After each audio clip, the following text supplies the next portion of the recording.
Salary বেড়েছে, match ফিজও বেড়েছে, দুটোতেই বেড়েছে। বেশ কিছুদিন আগে ওদের শেষ স্যালারিটা রেজ করার ব্যাপার হয়েছিল এবং এবারও আমরা কিছু স্যালারি রেজ করার প্রপোজ করেছি।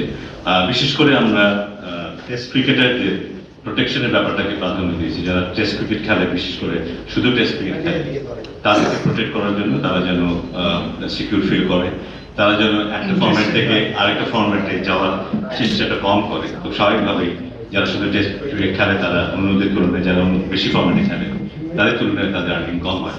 সে কারণে ওদিকে যাবার একটা প্রবণতা চেষ্টা তাদের থাকে, যেটা অনেক সময় তাদের মূল ফর্ম্যাটকে ক্ষতিগ্রস্ত করে। তো সেটার কথা বিবেচনা করে বিশেষ করে টেস্ট ক্রিকেটার যারা তাদের স্যালারিটার ব্যাপারটাকে আমরা বিশেষভাবে নজরে দিয়েছি। আমাদের হেড কোচের কন্ট্রাক্ট কিংবা সিনিয়র কোচের কন্ট্রাক্ট মার্চ মাঝামাঝি মধ্যেই করা ছিল। সেখানেও আমরা স্যাটিসফাইড যারা আমাদের সাথে এই মুহূর্তে আছে। তো তাদের সাথে আমরা আবার যোগাযোগ করব এবং এর বাইরেও যদি তাদের সাথে যোগাযোগ করে যদি তাদের সাথে আমরা একটা সে ধরনের আন্ডারস্ট্যান্ডিং আসতে না পারি, সেক্ষেত্রে হয়তো আমাদের বাইরে চিন্তা করতে হবে। বাট আমরা আশা করছি যে যারা আমাদের সাথে ছিলেন তাদের সাথে আমরা একটা সন্তোষজনক আলাপ আলোচনার মধ্যে এটা একটা সমাধান খুঁজে পাবো। এর বাইরেও আমাদের একজন ফিল্ডিং এর ব্যাপারটা আমরা খুব মনোযোগ দিতে চাচ্ছি। শুধু দেশীয় ফিল্ডিং কোচ আমাদের নেই তা নয়, তবে আমরা যেটা উপলব্ধি করেছি যে আমাদের খুব উঁচুমানের একজন ফিল্ডিং কোচ দরকার, যারা আমাদের শুধু জাতীয় দল না, জাতীয় দলের নিচেও কিছুটা কাজ করতে পারবে। আমরা শুধু জাতীয় দল না, জাতীয় দলের বাইরেও এইচপি খুব ডেভেলপমেন্ট নিয়ে কাজ করতে পারবে একজন কোচকে আমরা চাইবো। সো দুজন ফিল্ডিং কোচের কথা এসছে এবং আমরা দুজন খুব ভালো ফিল্ডিং কোচ হয়তো নেওয়ার চেষ্টা করবো।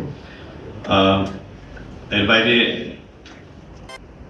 ন্যাশনাল টিমের কোচিং স্টাফ কোথায় এর মধ্যে থাকবে, আর বাকি যারা আগে ছিল সেখানে হয়তো একটা পরিবর্তন আসলেও আসতে পারে, বাট এখনই সেটা নিশ্চিত করে বলতে পারছি না, সেটা সময় গেলে আমরা বুঝতে পারবো। ন্যাশনাল সিলেকশন প্যানেল থেকে হান্নান সরকার প্রত্যেকের চিঠি দিয়েছিলেন, সেটা বোর্ড অ্যাপ্রুভ করেছে।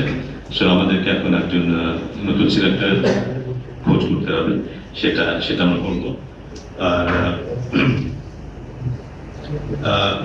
মোটামুটি এটাই ছিল ক্রিকেট অপারেশনসের সিদ্ধান্তগুলো আজকে বোর্ড মিটিংয়ে। এর বাইরে যেগুলো আছে সেগুলি হয়তো স্যালারি বেড়েছে, ম্যাচ ফিজও বেড়েছে, দুটোতেই বেড়েছে। এবং আমরা বাড়ানোর ক্ষেত্রে দেখে চেষ্টা করেছি যে টেস্ট ক্রিকেট যারা খেলে তাদের বাড়ানোটা অন্যদের তুলনায় রিলেটিভলি একটু বেশি, সো দ্যাট এর মধ্যে দিয়ে আমরা ওদের ইন্টারেস্টটাকে যেন প্রোটেক্ট করতে পারি।